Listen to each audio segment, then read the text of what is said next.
"Please don't let me go with him," the girl begged the doctors, asking them not to tell her to go back with her stepfather. Suspecting something, the doctor decided to follow them home. When she got there, she was shocked by what she saw. Chloe worked on a busy pediatric ward in a large public hospital.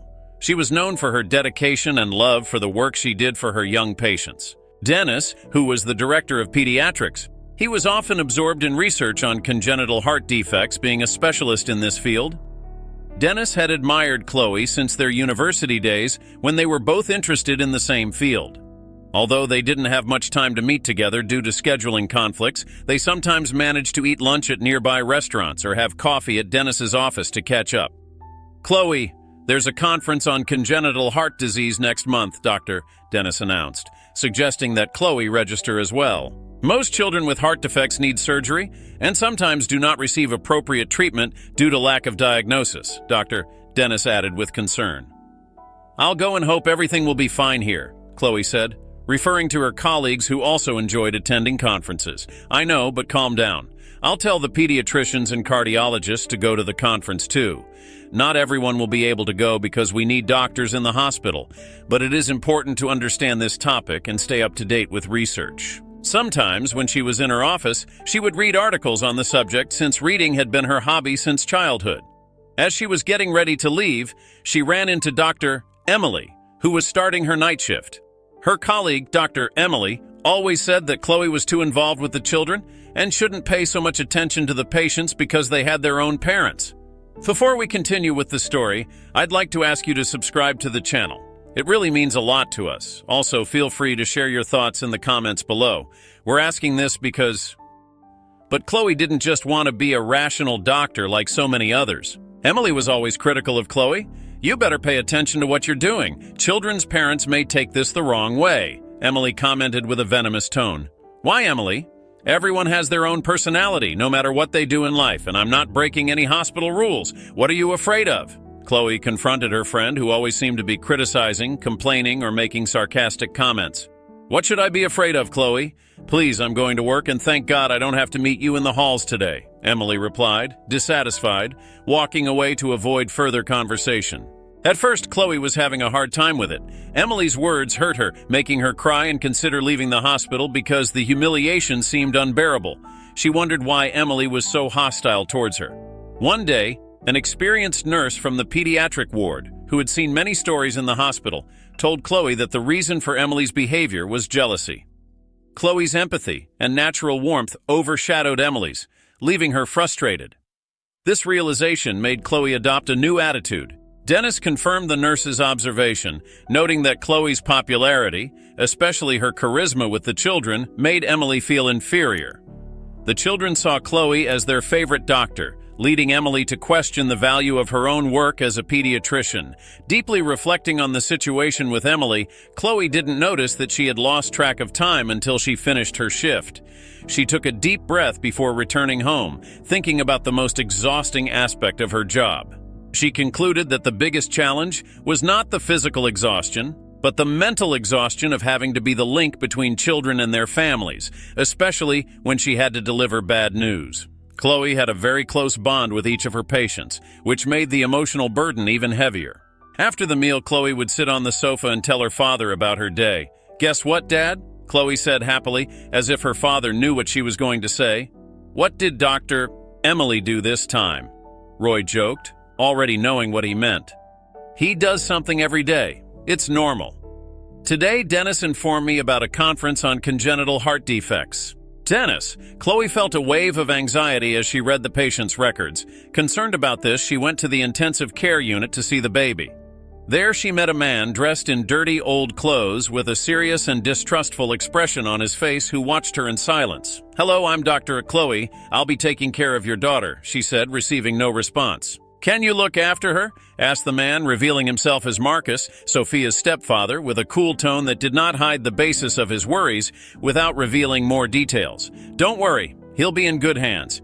Our team is highly skilled and we will keep you informed of any changes in Sophia's condition," Chloe assured, although she found Marcus's haste strange. After Marcus left, Chloe cast a curious and concerned glance at Sophia, noticing her thin figure that seemed to tell silent stories of hardship and privation. Sophia's pale, almost transparent skin held an alarming fragility, sending Chloe on alert. Sophia lay still, motionless, with a clearly tired expression on her face. "How are you, darling?" Chloe asked, breaking the silence. Sophia smiled slightly, indicating that she understood the question. Chloe looked at Sophia for a moment, who slowly closed her eyes as if her eyelids were too heavy until they finally closed completely. Her breathing was becoming slower and slower, indicating that Sophia was falling into a deep sleep. Chloe felt like she was in a movie scene where the victim has the chance to reveal everything because no one is around, but she doesn't say anything because she can't, and then a feeling of anxiety sets in. Chloe took a deep breath. She still had the whole day ahead of her. At this point, she was informed that Marcus, Sophia's stepfather, was in the hospital and wanted to see her. Chloe immediately went to the meeting and Dr. Dennis accompanied her. "Good morning, Mr. Marcus," Chloe greeted calmly and kindly. "Hello, how is Sophia? I see he's still sleeping," the man asked, showing some concern. "I didn't know about it." Marcus, surprised by the lack of knowledge, asked, "I thought it was just because of a heart defect. Does this mean she will have to stay here even longer?" "Yes, she will need to stay in the hospital longer to fully recover," Dr. Dennis confirmed. Watching and listening to Marcus's conversation with Chloe, "You can rest assured I have to go now, Doctor." Dennis left. Marcus spent a moment with Sophia, who was sleeping peacefully, saying quietly but firmly, "I hope you get better soon so we can get out of here." With these words, Marcus left the room. A few minutes later, Chloe returned to Sophia's room, and the girl seemed sad and scared. Various thoughts raced through her head as her eyes roamed over Sophia's face. Chloe wondered about the mysteries surrounding the girl's life. She felt increasingly disturbed by the figure of her stepfather, who had a mysterious presence that seemed to disturb the girl in some way. His quick visits only intensified Chloe's suspicions, leaving her with a heavy feeling of unease in her chest. "I'm tired," Sophia replied. "It's normal, honey. I would like to tell you a story about what happened while we were taking care of you. You know, inside your chest, where your heart is, there was a little problem, like a puzzle, that needed fixing. So we did some magic, went in there very carefully while you were in a long sleep, and fixed every piece of the puzzle. Your heart is even more special and stronger now," Chloe explained, looking at Sophia and waiting for her answer. "If something's bothering you, tell me, okay? We have a special medicine here that can help you feel better," Chloe replied, having fun talking to Sophia. "How long will I have to stay here?" Sophia asked anxiously. "Now you need to rest, my dear. Work with us to get better quickly, eat things that will strengthen you, and tell me anything that worries you or makes you feel uncomfortable. We made a deal. I will tell you all the secrets of this hospital, and you will tell me how you feel. Together we will make sure you recover quickly, and you will be able to play and explore the world again like before," Chloe concluded, wanting to encourage the girl. "We may have a deal like this?" Sophia asked with a smile. That afternoon, Chloe accompanied Sophia to meals, making sure the girl was eating enough, even though she had no appetite at the moment due to the painkillers. But Chloe, with her gentle heart, talked to Sophia, keeping her interested in what she was saying. Sophia's body was softer and lighter than other children her age. Her pale skin revealed a thin network of blue veins running like delicate rivers through her thin arms. Sophia's large, expressive eyes, contrasting with her fragility, shone with strength of spirit, but were often surrounded by shadows that betrayed hidden secrets. Her small chest rose and fell with breaths that seemed labored at times, a reminder of the constant battle her brave heart waged. They, in turn, talked among themselves and tried to contact Sophia, but their efforts met with little response. The girl often looked down, sometimes smiled shyly at others' jokes, but quickly returned to silence. Sophia was an observer, keeping her distance, which was also noticed by nurses and doctors who noticed her reluctance to engage with other patients. Questions about her family were met with silence, leaving irresponsible secrets. One day, while it was raining outside, Dr. Chloe was finishing her rounds. What most intrigued Chloe was Sophia's noticeable anxiety whenever her stepfather Marcus showed up at the hospital. The girl, usually calm and distant, suddenly became anxious. Her eyes followed Marcus's every move with tense attention. Is this girl experiencing violence or abuse at home, or is it just my imagination? Chloe thought, starting to connect the dots. Her concern grew, fueled by Sophia and her stepfather's strange behavior that raised more questions than answers. Marcus said goodbye, promising to return soon to see Sophia. As soon as her stepfather left, Sophia burst into tears, begging that she didn't have to go home and wanted to stay in the hospital. Chloe, always ready to offer comfort, assured Sophia that she would be there to listen to her concerns. Reflecting again on the challenges the girl was facing, Chloe was aware of her extreme thinness and reluctance to leave the safe place of the hospital. Moments later, Chloe was surprised by Dr. Emily, who entered the room as Chloe and Sophia shared a moment of vulnerability.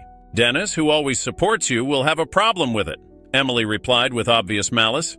"What are you talking about, Emily? Don't you have anything better to do than make nasty comments? Take care of your patients instead of interrupting," Chloe replied, clearly annoyed by the provocations. She emphasized that caring for her patients' well-being was her priority, suggesting Emily focus on her own work. After the confrontation, Emily left, muttering threats of retaliation, while Chloe returned to Sophia's room. Sophia's eyes were filled with tears, and Chloe, not knowing how best to comfort her, acted intuitively and took the girl for a walk around the hospital, placing her in a wheelchair. The idea of leaving the room lit up Sophia's face. Inspired by Sophia's momentary respite, Chloe suggested, "Let's go get some ice cream." Sophia's eyes lit up with enthusiasm. "Can we really?" "I would love to," Sophia replied happily. "Of course we can," Chloe confirmed. When they arrived at the ice cream parlor near the hospital, Chloe noticed how happy Sophia was. Chloe hadn't seen the girl smile like that since arriving at the hospital. Sophia ordered chocolate ice cream and ate it with such gusto that it was as if she had forgotten the heavy tears that had flowed from her eyes earlier. Sophia hesitantly confessed that her stepfather had forbidden her to accept anything from strangers. The atmosphere became tense, and Chloe felt a cold chill run down her spine upon hearing this. She looked at Dennis worriedly. At that moment, a nurse came in to check on Sophia's condition, giving Dennis a chance to talk to Chloe alone. Dennis expressed his concerns, saying that Emily had told him about Chloe going out with Sophia and, as director, he had to warn her about the need to keep an appropriate distance from patients. "We can't get emotionally involved, Chloe," Dennis advised, mixing seriousness with empathy. She sat down next to her and asked with a smile, "How do you feel now after that big blowjob?" "I feel very good, Dr. Chloe. Thank you for your care. I haven't eaten ice cream in a long time. We don't have much money for things like this at home," Sophia replied, her expression turning serious. Noticing Sophia's mood change, especially in the presence of her stepfather, Chloe gently tried to understand the reason for the girl's anxiety. "Chloe," the girl looked away, clearly reluctant to open up. "You can trust me, Sophia. I'm here to help you, and together we can face whatever is troubling you," Chloe offered, her voice radiating confidence and support. At that moment, Marcus, who had heard Chloe's last words, entered the room and saw Chloe sitting very close to Sophia. His gaze was cold, and he immediately stopped the conversation, asking Chloe to talk outside, away from Sophia's eyes. "Doctor, please don't disturb Sophia. If there's something that's making her condition worse, I need to know it so I can help her," Chloe replied, concerned. "But I don't think Sophia's private life is something she should talk about here, right?" Marcus said firmly and very nervous. "I'm sorry, Mr. Marcus, but I can't ignore Sophia's signs of distress. She is my patient and I care about her. I just want to help," Chloe replied with a determined tone. "He deserves better than spending all his time in the hospital. But I'm sorry, I really should have asked for permission from you or your parents," Chloe replied, waiting for his reaction. "Doctor, I am the only one responsible for Sophia, not you. If it weren't for Dr. Emily, I would never have known that Sophia had left the hospital. I hope this won't happen again." Opening Sophia's file, she read the diagnosis history, medication list, description of current procedures, medical evaluations, and other details. When she got to the part about guardians, she saw that in fact only the stepfather was listed as responsible. This intrigued her even more.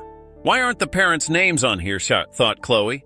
After another long day on duty, Chloe took a deep breath, looking forward to returning home and discussing Sophia's case with her father. She found Roy at home preparing dinner. "Have you noticed that he is starting to be special to you?" Roy noted. Chloe sat on the sofa with a cup of tea, reflecting on her growing emotional investment in Sophia's case. Her father, a gentle-hearted man used to dealing with difficult situations, listened carefully. Chloe shared her concerns about Sophia being reluctant to reveal details about her life and the tension that came whenever Marcus mentioned his parents. "I can't stay idle," Chloe thought, concerned that Sophia might be suffering abuse or neglect, which could further worsen her condition. While setting the table for dinner, her father reminded her of the delicate period when her mother was struggling with intestinal cancer. Roy, seeking a broader perspective, talked about the importance of recognizing one's own boundaries with the help of others, especially in the context of respecting personal freedom. He emphasized the complexity of determining where to intervene in someone's life without crossing those boundaries, given emotional involvement. Chloe absorbed her father's words with love and attention. At the nursing home where I volunteer, all the residents need help, and many of them do not receive visits from their children or family members. They are usually visited by artists who perform plays, sing songs, tell stories, and the like. Imagine, baby girl, if I got emotionally invested in all of them, I would end up taking them all home. Roy, in turn, advised Chloe to help in a way that would respect the privacy of Sophia and her family, noting the already evident disturbing behavior of the girl's stepfather. "What you need to know, you will find out," Roy assured. They talked for a while, and Roy ended the conversation by saying that he was there to support his daughter with whatever she needed. The next morning, Chloe woke up with her heart racing. She wasn't sure if it was tiredness from the previous day or concerns about her professional life. Talking to her father had opened her mind, but the truth was she couldn't just ignore it. After arriving at the hospital, she learned from the nurses that Sophia was having a crisis, felt bad, and Marcus wasn't answering the phone. Nurses said that a poorly dressed woman with long blonde hair and an unkempt appearance appeared at the reception desk asking about Sophia and claiming to be her mother. After visiting the girl, the woman ran out of the room. Interestingly, after this visit, Sophia began to have difficulty breathing. Worried, Chloe ran to Sophia's room, finding only a nurse there. While talking to Sophia, she asked what happened. "Please don't let me go with her," the girl said, crying desperately. Chloe tried to calm Sophia down and called Marcus to tell him what happened. Upon learning of the woman's visit, Marcus immediately announced that he would transfer Sophia to another hospital. Chloe, clearly stressed, replied, "Marcus, calm down. You do not have to do that. Sophia is already feeling better and will probably be discharged today. I just want to know if Sophia is okay. How did you let a strange woman enter the hospital without my consent? Anyway, since you're so concerned about Sophia, why don't you look after her for a day after she's discharged? I have urgent matters to attend to and I can't take her with me," Marcus said with a mixture of irritation and nervousness. Chloe, surprised and unsure of what to answer, agreed. She agreed to take care of Sophia at her home, but asked Marcus to come pick her up at the hospital after she was discharged, emphasizing the need for his presence so that the girl could leave the hospital in an appropriate manner. After arriving at the hospital, Marcus completed the formalities related to Sophia's discharge and obtained Dr. Chloe's address, planning to immediately take her to the doctor's home. She received permission to take a few days off. Dennis, noticing the doctor's fatigue, agreed without hesitation. Walking home, Chloe felt a mixture of joy and anxiety, knowing that Sophia would be there. She asked her father to prepare a guest room for the girl, wanting everything to be perfect for her arrival. When Marcus and Sophia arrived at Chloe's house, the doctor noticed how much Marcus was in a hurry, barely thanking her before he quickly left, promising to return for the girl soon. Chloe greeted Sophia with a hug, saying that she had managed to take a few days off to spend time with her. Chloe, trying to build trust, assured her that she was no longer a stranger because her stepfather had agreed to leave her in her care. That evening, Chloe's father, Roy, prepared a healthy dinner, thinking about the well-being of Sophia, who was surprised by the amount of food. "Can I take some food home? I'm always hungry because we don't have much food there," Sophia asked with a sad face. "Of course, honey. I'll prepare a container of food for you after dinner," Chloe replied, looking at her father with tears in her eyes. "But tell me, Sophia, what was so urgent for your stepfather to do?" Chloe asked, showing concern. "Thank you for the food. I'm tired. Can I go to sleep?" she asked, eagerly awaiting Chloe's answer. "Of course, honey. I'll take you to the guest room. I have a blanket for you here and I want you to be comfortable." This morning, Chloe's living room already looked like a place for educational games, and the kitchen was waiting with selected ingredients for a fun cookie baking session. Watching Sophia, Chloe noticed that the girl was enjoying every moment, making this morning a promise of fun and learning. In the midst of this friendly atmosphere, Chloe's house became a true refuge for Sophia, an oasis of peace and joy. As a pediatrician, Chloe had a special gift for caring for children, a skill that extended far beyond the walls of her office, ingrained deep in her being. Chloe heard a noise at the door. Her father went to see who it was. "Already?" Sophia asked with surprise. "Yes, we have to go now," he replied. Sophia, who had been absorbed in fun and laughter, suddenly became gloomy. Her growing concern was clear as Marcus stood in the doorway, waiting for her. The girl began to cry, clinging to Chloe as if she wanted to melt into the safety that her presence symbolized. "I don't want to go," she cried, her voice shaking with emotion. Chloe, with an aching heart, felt the impulse to protect Sophia, offering her a safe haven from the storms of life. "Is everything okay, Marcus? Can I help you with something?" Chloe asked, hoping, perhaps naively, that she would be able to break through Marcus's defensive wall. Marcus, a man accustomed to dealing with his storms alone, ignored Chloe's offer, his silence a wall that genuine concern could not penetrate. Chloe's father, watching the scene, chose to remain in the background, a beacon of support, recognizing that these were battles that Chloe had to fight alone. Chloe, although reluctant and now even more suspicious that Sophia might be experiencing violence at home, prepared the girl to leave, keeping a close eye on her stepfather. She took Sophia's backpack, which she had carefully packed with everything she needed, and gave it to the girl along with the food she had prepared, each marked with a special affection, as symbols of her unconditional support. Chloe wondered what else she could do to help the girl. The pain and fear visible in Sophia's eyes as she left with her stepfather only strengthened Chloe's determination to discover the child's true situation. This only intensified her suspicions of neglect and abuse, fueling her desire to find answers. Chloe, pushed by her insecurities and protective instincts, felt the need to take action. Following Marcus's car seemed to be the only reasonable option. As Marcus drove away, Chloe quickly got into her car. Following Marcus and Sophia, Chloe noticed that they were turning into increasingly narrower and more run-down streets. Instinctively, she slowed down, her heart beating faster, reflecting the intensity of the chase and the uncertainty of what they might discover. Eventually, they reached a neighborhood marked by poverty, with houses stacked on top of each other like pieces of a time-worn puzzle hiding forgotten stories. When Marcus finally stopped, Chloe watched closely as he exited the car, leaving Sophia inside. She followed him with her eyes until he entered an old wooden house whose wide cracks gave it a fragile appearance, as if it were suspended in time, a structure reminiscent of a ranch, forgotten by progress. Leaving her father in the car, a decision made more by protective instinct than by words, Chloe approached the house. "What are you doing here?" he asked, his voice full of a mixture of fear and challenge. Chloe tried to answer, but the voice didn't come out. "Dr. Chloe, have you come for me? Have you come to take me back to the hospital?" Sophia exclaimed with joy when she saw Chloe. Her innocence and happiness were obvious, as was the surprise in Marcus's eyes. Chloe knelt down to embrace Sophia, reassuring the girl of a moment of pure affection before she stood up to face the questions Marcus had yet to ask. "Sophia, honey, I came because I needed to make sure you were okay." "I'm sorry I followed you, but I really need to know what's going on," Chloe said, a strong tone in her voice. Marcus was clearly unhappy with Chloe's presence. "I can't believe you followed us. This is absurd. First you take Sophia out for ice cream without my permission, and then you follow me. You are crossing boundaries, and you are creating stories that have nothing to do with the reality of our lives," Marcus replied, concerned. "I don't want you to think I'm accusing you of anything, but I definitely need answers," Chloe said with determination in her voice. "Abuse, neglect, this is what I still missed. Come in, I'll tell you everything so you can stop making up these crazy stories." Marcus finally gave up, crushed by the weight of the situation. Chloe entered the house, and what she saw there exceeded her worst expectations and left her stunned.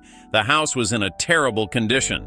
Noticing the disbelieving look on Chloe's face as he saw the inside of the house, Marcus burst into tears in a gesture of helplessness. For a child with such a delicate health condition as Sophia, this environment was more dangerous than safe. The cold, damp air that seeped through cracks and under the floor was not only uncomfortable, but potentially harmful to her sensitive lungs and heart after surgery. Moisture could cause mold and fungi, the silent enemies of healthy breathing. Not to mention the dirt on the floor, evidence of lack of cleaning for days, as if Marcus had abandoned keeping the house clean. In the corner of the house stood two old beds, each with a wooden frame worn by time, supporting thin, torn mattresses, silent witnesses of nights gone by. This was the image that revealed itself. Then he started telling everything. Sophia was entrusted to me by her mother, Mia. Mia recently discovered my address and came seeing that Sophia was hospitalized. Mia was obsessed with the idea of getting Sophia back, believing it would save her from prison. She abandoned her own daughter, and now she wants to take her just to avoid prison, Marcus revealed with sadness in his eyes.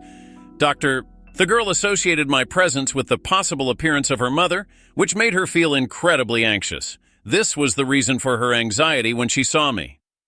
She felt like I couldn't protect her the way she wanted while she was in the hospital, so I wanted to get her out of there as quickly as possible. But Sophia wanted to stay, feeling safe and well cared for by you, and having access to a better diet than I could provide her. This situation fills me with great sadness, Marcus said, revealing his fragility with moving honesty. The truth was that Marcus always knew that Mia, Sophia's mother, was not an easy person. However, the birth of a child, which was supposed to strengthen their relationship, actually triggered a wave of conflicts. Sophia's birth, intended to strengthen their bond, ultimately sparked even greater strife, leading the couple back into the grips of addiction, this time with greater intensity.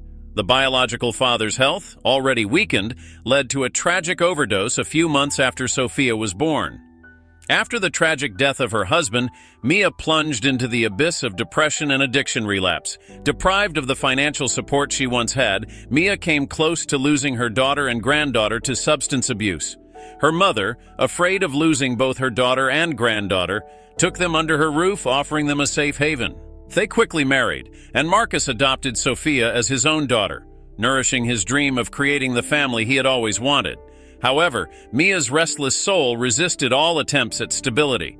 Mia promised Marcus before the wedding that she would permanently give up drugs. However, not only did she fail to keep this promise, but she also embarked on a dark path of crime, seeking to escape the stifling routine and responsibilities of caring for Sophia, who often required medical attention. What started as minor crimes quickly escalated into more serious crimes, drawing Mia deeper into the world of crime. When Mia abandoned her family, leaving them in poverty due to her bad decisions, Marcus found himself in the difficult situation of raising Sophia alone. One day, unexpectedly, as Marcus and Sophia settled into their new place, Mia reappeared, determined to take Sophia. She argued that caring for Sophia, portrayed as her sick child, could help her obtain a lighter prison sentence. It could have saved me from a harsher punishment, Mia justified. However, Marcus, seeing that Mia wanted to take the girl only for her own benefits, threw her out of the house without hesitation. "You won't take Sophia? Get out of here," he said decisively.